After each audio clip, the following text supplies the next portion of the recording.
You're going to hear a lot more about the issues. Our goals here are to close nuclear power plants and to bring about 100% renewable energy so we do not need any more natural gas, greenhouse gas polluting plants in our environment. You'll hear now in our film a lot more about our SBR3 project.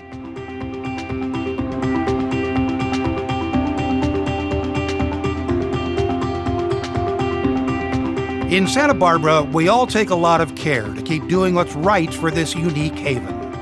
What's right for today is making a sweeping change in the way we supply ourselves with the electrical power we use all day, every day.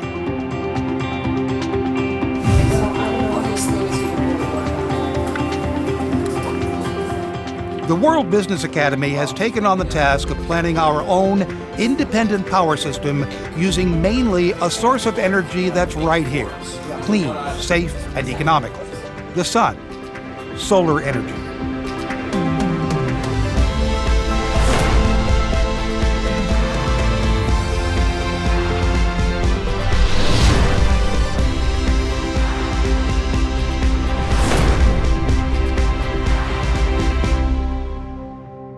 SBR3 stands for Santa Barbara Reliable, Resilient, and Renewable. Right now, Santa Barbara's energy infrastructure is none of those things. We have incredible amounts of unused solar energy that this community can tap.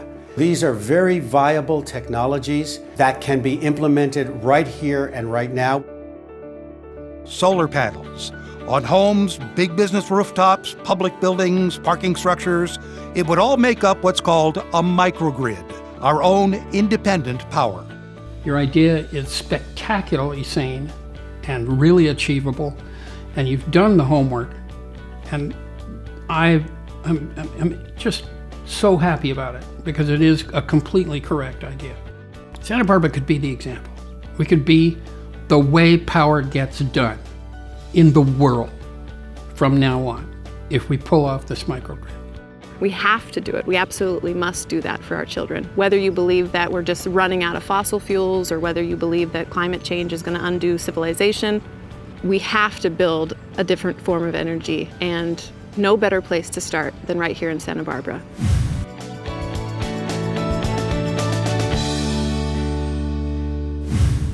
Microgrids bring energy production closer to the end user by using locally generated or stored power from a mix of clean and renewable sources to supply local energy needs.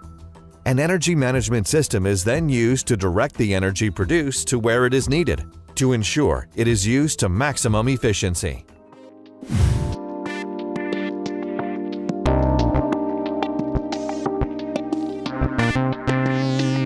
The microgrid is essentially a single point of connection into the utility grid, and behind that is the entire campus, our 13 million square feet and 1,200 acres. And what it provides us with is low-cost, high-reliable electrical service to the buildings.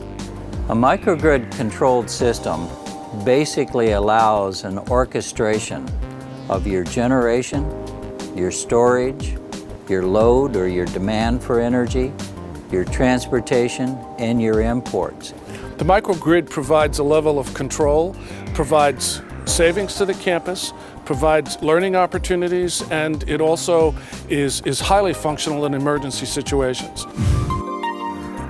The state's energy infrastructure is pretty much at the end of its useful life. We're going to need to replace a lot of power generation. Aside from the plain common sense of building SBR3, there's another reason it hits a lot closer to home. Transmission towers. There's one long string of them that brings electricity from way down south to Santa Barbara. Many of them are old and in very bad condition. Even the utility itself, Southern California Edison, warns that any number of factors could cause transmission towers to fail, to fall over. If that were to happen, the utility warns no power. The infrastructure we have for power in the South Central Coast is the end of a very long extension cord that's frayed, and we have a vulnerable situation with the transmission lines that serve this area. There is 220 kilovolt extension cord that comes up from the south, and Santa Barbara and the surrounding communities sit at the end of that cord.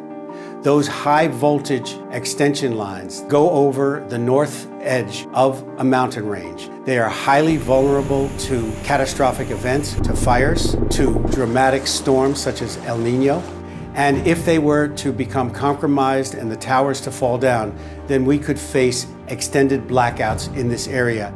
Southern California Edison itself says there is a real risk of an outage that lasts weeks or even longer. Even more unsettling, critical services would also lose power. For how long? Nobody knows. Power outages like this one in January 2015 could be nothing by comparison, just the medical considerations alone. Not all critically ill people are in hospitals, they're often at home, as was Judy Weisbart's 94-year-old mother when the power went out. My mom was at home. She was on hospice. She was on oxygen 24/7. And when they cut the electricity, it put her in a position where she really did not have mobility, and it gave her stress and fear. And that was not what we wanted for her last few months of life. We have a massive task in front of ourselves here to try and get as much electricity as we can from the sun, as fast as we can. We have to bring Edison and the Public Utilities Commission around to treating the urgency of this problem with the urgency it deserves. And we're shining a light on it, and people are paying attention. Welcome to all of you, and thank you for being here.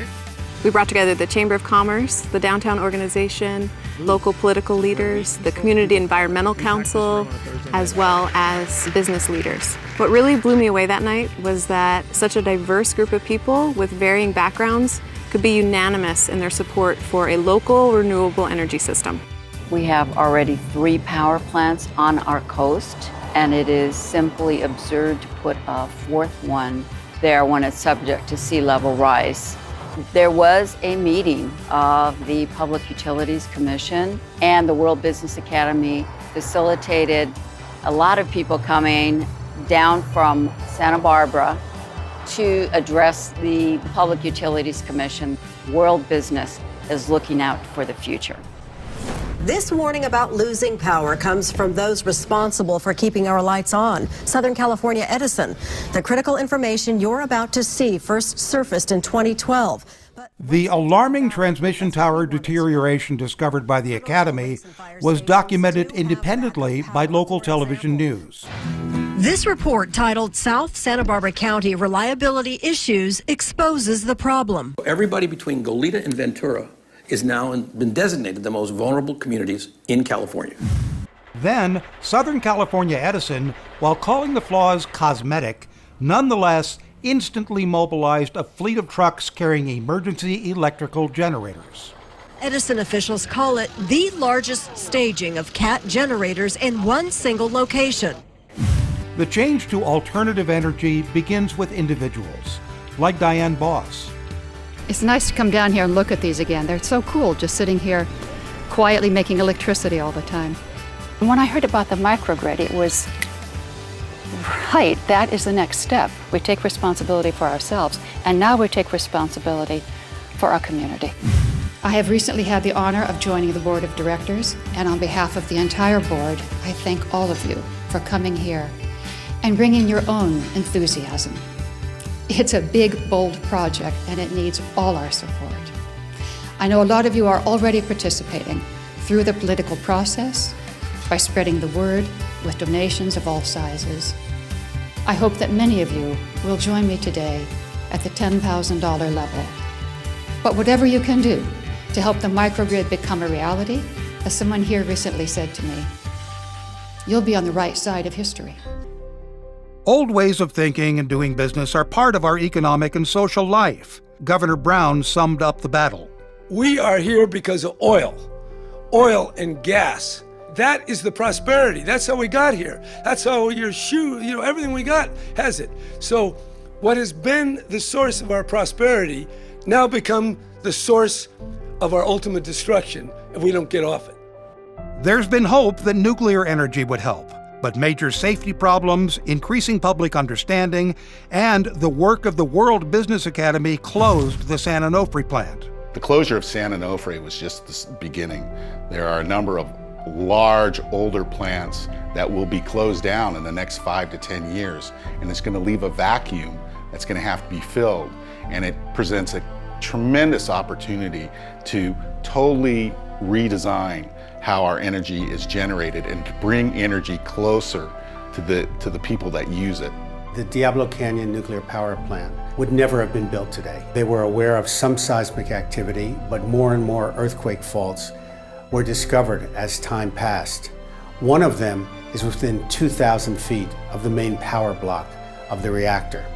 Diablo Canyon sits in an historic tsunami zone, therefore is at risk for a Fukushima-like earthquake, tsunami, and meltdown, which would devastate the Central Coast. The plant should not continue to operate, and we are working with a coalition to try to bring this plant to an end sooner rather than later. Diablo Canyon is to windward of Santa Barbara, only a few hours to windward of Santa Barbara, and the wind comes directly to Santa Barbara. Ventura, Oxnard, Los Angeles. We would lose certainly hundreds of thousands of people. We could lose millions. A plume would take less than 24 hours, more probably less than 12 hours to get from Diablo Canyon to Los Angeles, and I don't want to see that happen. I really don't. We're making decisions right now that demonstrate our choice, and it's incredibly urgent that we make the right ones. We are living now at this revolutionary time where we can more cheaply tap the sun than we can actually drill for fossil fuels and consume them. So let's get on with it. I would argue that the reason we don't is because people tend to get wedded to the world they know, and it's harder for them to switch to an outside-the-box solution, which is the world that's coming. What Santa Barbara does, California will follow. What California does, the nation and the world will follow. The time is now.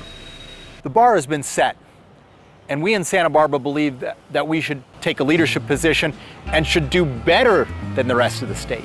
And really, I think that's our challenge. It is the way to solve climate change, and it is the way to lower the cost of our energy dramatically, and most importantly, it's the way to unlock the abundant future that I can see so clearly. Speak out! Speak out against the madness. Speak your mind, if you dare. I want to talk about the urgency of this issue. I want to talk about the social justice of this issue. I want to talk about, and this is the most important thing, do you folks realize the microgrid we have proposed, and nobody now technically in the state of California tells us we can't do it. They tell us it's ambitious, but they don't tell us again. As recently as 10 days ago, the chairman's assistant of the Public Utility Commission looked me in the eye and said, you know, if there's a place to do it, maybe we ought to start in Santa Barbara. You're probably right. Now, when you combine the fact that we are capable, when I proposed a microgrid 2 years ago, when we did that, nobody thought it was possible. And certainly not with 100% renewable energy. We now know with certainty, it's not only possible, it makes more sense. The times, they are a-changing. A challenge you've heard today is how we are going to come out with that challenge. How will we change those times? I believe that what we're going to do in this room and what we've been doing in this organization, the World Business Academy, what we've been doing with our neighbors in Santa Barbara is to accelerate the change which must occur because the times they are a-changing, and we, the people in this room, we choose to change them for the better.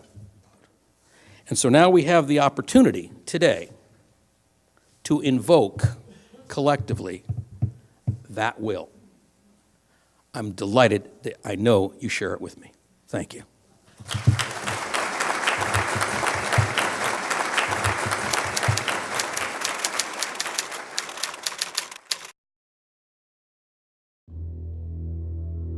One of our worst fears at the Academy has proven to be true. The second health study the Academy commissioned on the toxic effects of the radioisotope pollution regularly emitted from Diablo Canyon was an examination of infant mortality rates tied to Diablo. The Academy hired the leading expert in the world on radiation and epidemiology, Dr. Chris Busby. with 55 peer-reviewed papers to his credit, who conducted a study on Diablo. This study was published in a major peer-reviewed journal in Europe. It conclusively proves that every year Diablo operates, infants will die as a direct result. This conclusion is beyond shocking. We have submitted this study to the State Lands Commission prior to their decision to extend their leases for Diablo. They refuse to acknowledge it. A deal got cut behind closed doors to protect the financial investment of PG&E at the cost of the health of the citizens living under the plume of this nuclear power plant. The Academy filed suit against the State Lands Commission to force the first ever environmental impact review of the Diablo Canyon nuclear power plant.